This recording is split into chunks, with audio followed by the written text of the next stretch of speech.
Hello, everybody. This is me, SM19J. Welcome to my discussion video on my dilemma with the Switch 2. So ever since the Switch 2 Direct happened, I've sort of been at a crossroad with the Switch 2. And really whether or not I should get it at launch or just wait and see what happens after. Because like I love the Switch 2, but I also don't like I like it's like I want the Switch 2, but I also don't want it, at least for the time being. Um, and it's honestly just for a multitude of reasons. Um, Number one, I'm gonna get the obvious one out of the way. I can't afford it right now, and that's fine. I can wait. That's another reason why I don't want to I don't want to get a credit card. I don't want to take a loan from the bank. I don't want to owe anybody any money. So yeah, that's pretty much the number one reason. And I will say the price for the Switch 2, it's fine. I would have preferred it to be at $400, but apparently that's how much it cost to make the Switch 2. So it's like, okay, put an additional 50 on it. That's fine, whatever. Um, but yeah, I don't have any problems with it being 450. So yeah, it really just comes down to like wanting to stay in some sort of financial stability. So yeah, the second reason is the games. I'm gonna be honest. There's nothing really. There's no games that I'm really hyped for. Maybe besides Mario Kart World, but even then, with the $80 price tag and how just how the game is for me at least, I just don't see me getting it on launch when I have Mario Kart 8 Deluxe with the DLC and I'm enjoying that game more and more. Especially since that game will have characters that I still like to play, Tanuki Mario and Gold Mario. Show characters that nobody really cares about and are happy to be gone. But for me, like I would prefer them to be costumes, in Mario Kart World, but I don't think that's gonna be the case, at least at launch. So yeah, I actually just like seeing I just like playing Mario Kart 8 Deluxe, and honestly, after seeing more gameplay of Mario Kart World, I would have to try the game out myself to see whether or not I like playing that game because yeah, something about the gameplay of it just feels off to me. Like I don't know, look, it might have been because they were playing on 100cc, but I just seeing like the characters like just slowly driving and whatnot, and having it sort of have like that rubble feel to it. I don't know what I'm talking about. It just the gameplay is not doing it for me, at least for now. I would have to try the game out myself and then see how I feel about it. But yeah, and then I have to talk about the Switch 2 editions of the previous Switch 1 games. Oh my goodness, the fact that they're not free upgrades is absolutely insane. I can sort of understand it with the games that have additional content like Mario Party Jamboree. Not not like fully, but others like Toby and the Forgotten Land, plus that DLC pack. Like that one I can understand because like you're giving us more levels and more gameplay. But something like Mario Party Jamboree, like I'm sorry, the modes for that game, while they're cool and all, that's a mode that you're only gonna play like once and then that's it. I just don't see why that's 20 additional dollars that you have to pay for. That one should have been $10 to be honest. Yeah, sure, there's additional content, but the additional content is not worth the $20 for me at least. Um, like Bowser Showtime or Jamboree TV, like that's neat. And it's cool to have you next to Bowser and whatnot. But like, come on, like that's a mode that you play once and that's it. Same with the mouse mode where you're on a roller coaster and you have to shoot the little the bud enemies. Like that's neat and all, but like I would rather play more Mario Party, Give me more boards. Give me more mini games. I like playing the actual Mario Party mode rather than all these side modes and whatnot. Like the only side mode that I play now is Coup Athlon. That's it. I don't play any other modes since launch. I just only play Mario Party and Coup Athlon, and that's it. So yeah, that one doesn't make any sense to me. Breath of the Wild and Tears of the Kingdom, those should have been free now. I understand that they do come free with the NSO subscription. I don't remember if it's the base NSO subscription or if it's the expansion pass, but like that should have been free all around since it's just additional it's just upgraded resolution. Um and the fact that Breath of the Wild, the Switch 2 physical cartridge does not come with the DLC, that's insane. I can sort of see why because like if I like, so I had Breath of the Wild, the physical one, and I had the DLC. So buying the physical version of the Switch 2 edition, like the DLC in that cartridge would, I guess, be useless. To say the least, since I already have the DLC, but it doesn't really make sense at all either because like for people, that's an addition like 20, like that was like what, like $20. So now you're paying $90, which is the Switch 2 physical version of, or the Switch 2 version of Breath of the Wild is $70, and then the DLC is $20. So that's $90. Like, come on, you can't even add the DLC for Breath of the Wild at least for free.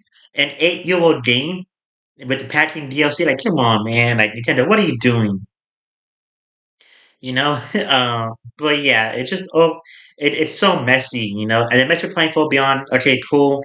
Still no release date for some reason, which that's insane. Which is making me kind of worried that they're still working on the game now, rather than Metro Prime 4 Beyond being finished. But I mean, from what I saw from the Switch 2 edition, that game looks amazing. Definitely worth the money. Well, worth $60, I will say, not 80 or whatever. But yeah, I mean, it just also makes me nervous with what other Switch One games are going to get that same treatment. Mario and Luigi Brothership, I swear, if that game is like a $20 upgrade, oh boy, I'm gonna lose it.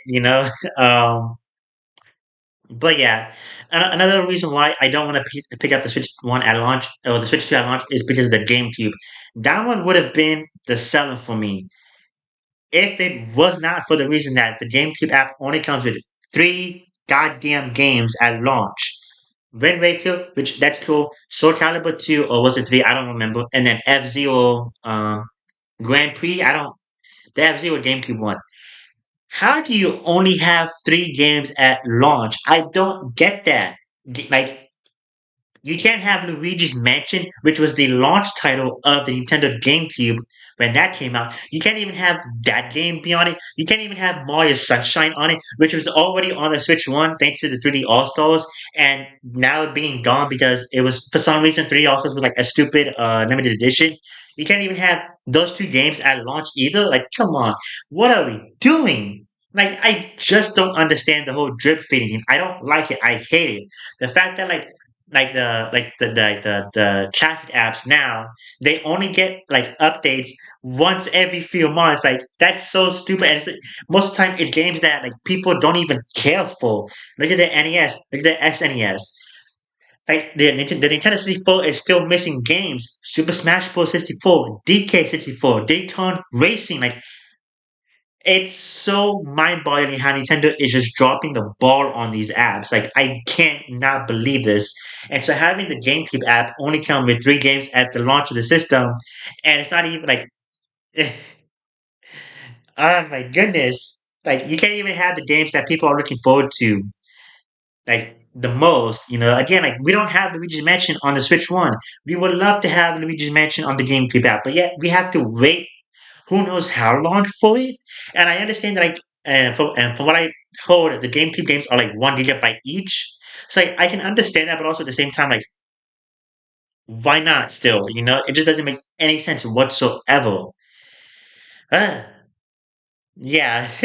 And then some of the features on the Switch too, like they're fine, but they're not like system sellers for me. Like game chat, that's cool and all, but like the fact that it's only free for like until like the end of March, that's dumb.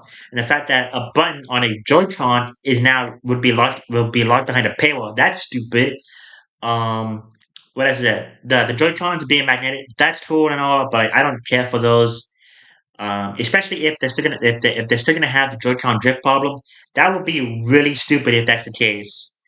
Um, the mouse features on the Joy-Con, that's cool now, but I just don't care too much about the mouse feature.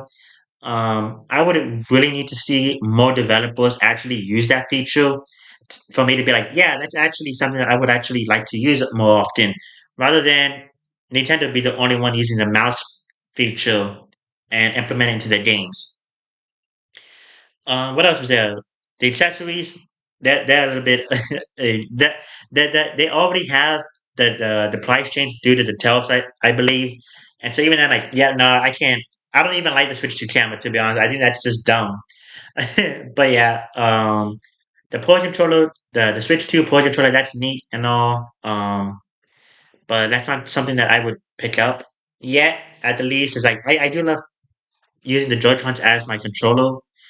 Um, and it was only like for example, my Switch One, I didn't get like a Pro controller until like months later. So yeah, the accessories I don't care too much for. And then yeah, I can't really think of anything else.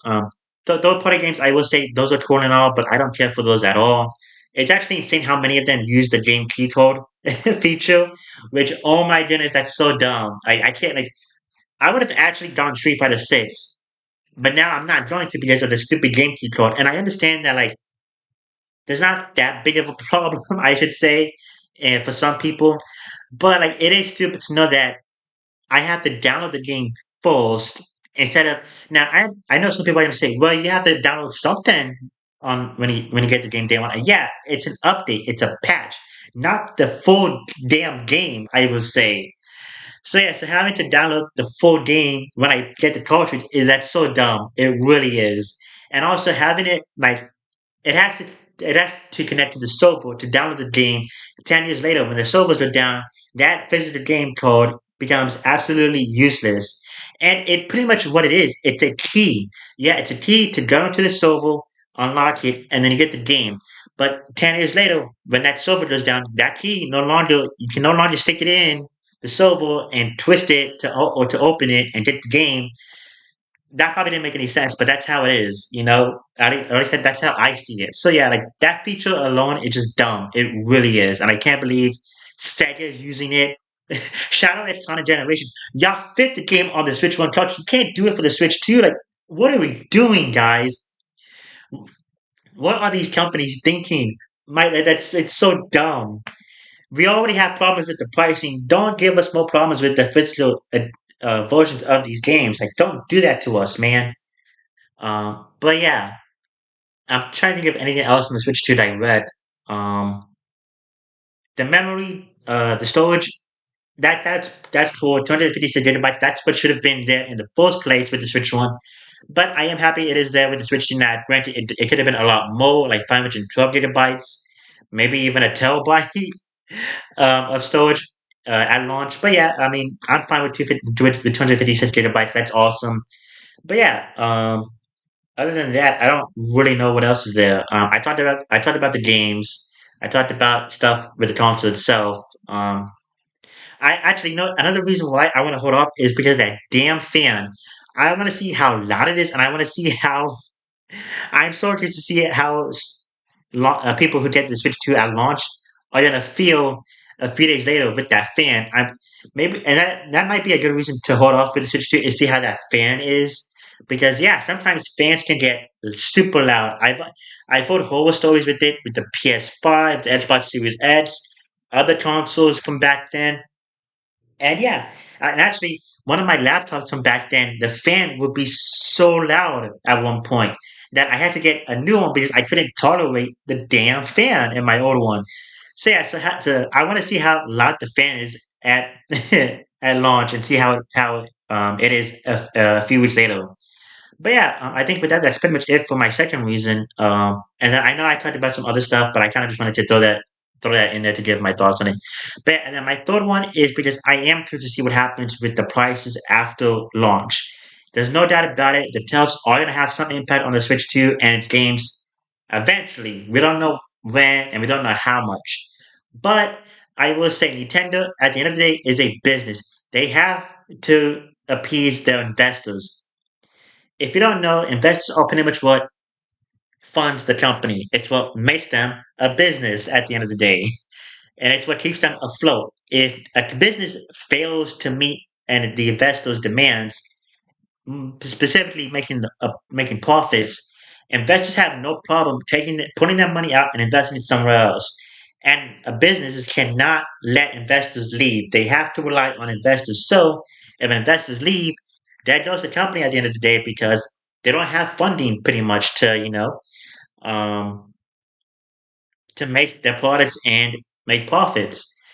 So I am curious to see what happens with the investors. Do the investors in a few months down the line, is the Switch 2 still selling like hotcakes?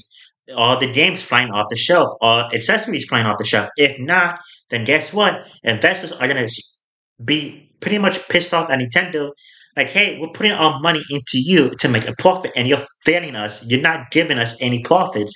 If you're not gonna do that, then we have no problem going to other companies who will make us a profit. And if that happens, Nintendo is going to be in a bit of a panic, and that's going to cause them to make some decisions, whether it be dropping the price or doing something that the gaming community is not going to like, and that is letting staff go. Nobody wants to see that. Nobody likes to see that, and it sucks overall. So you see, Nintendo, one of the big companies in the game industry, let people go. That would actually be even more catastrophic for Nintendo, because that just shows you how much dire Nintendo is at the end of the day. Again, they have to sell units. They have to market the damn thing. And that's more money that they have to put out. And if they're not making profits, investors are going to be even. The investors are going to get mad, and so I want to see what happens with that. I want to see if eventually down the line Nintendo does actually drop the prices down, and they actually just take the loss in hopes that they can make profits later on, because nobody's buying their products in a, at that time. And again, that could happen. It could not. That this is just me, like coping and whatnot. But yeah, that's something to think about down the line. Like Nintendo could actually be at a point where they have to be desperate and make some moves to to make profits and not lose investors.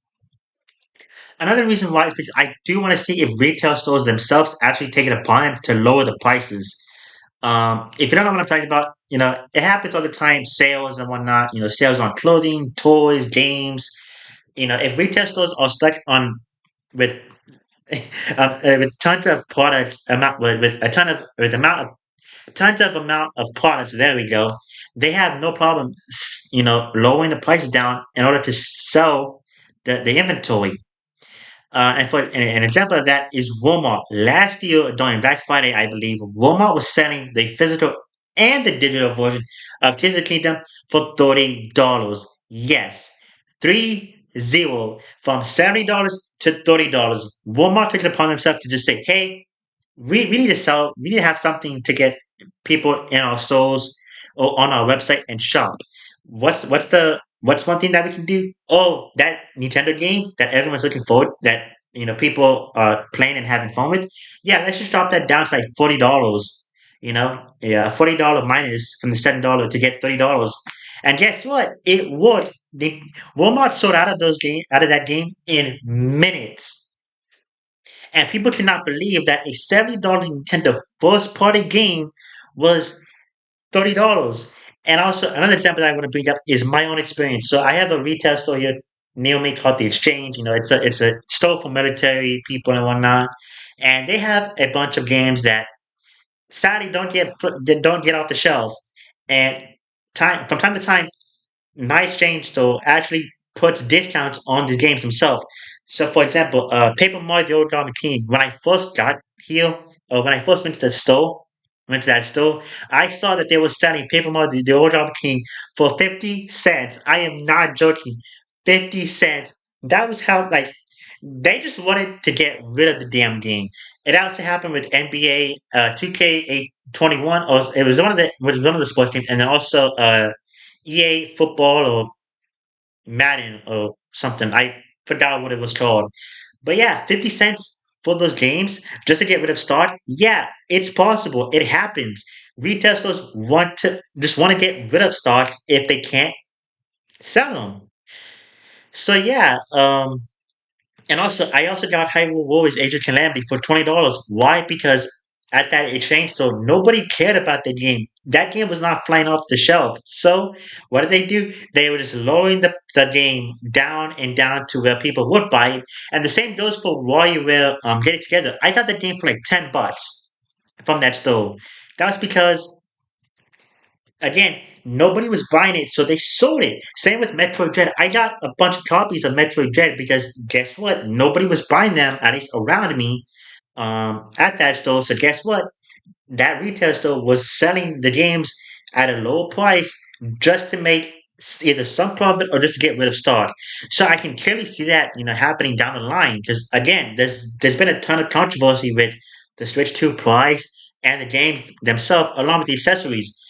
Retail stores have to make some sort of either profit or they just have to get rid of stocks because they're going to be getting more and more down the line. And it's like we don't have enough storage to hold these products, so we have to sell whatever we can to make space for them.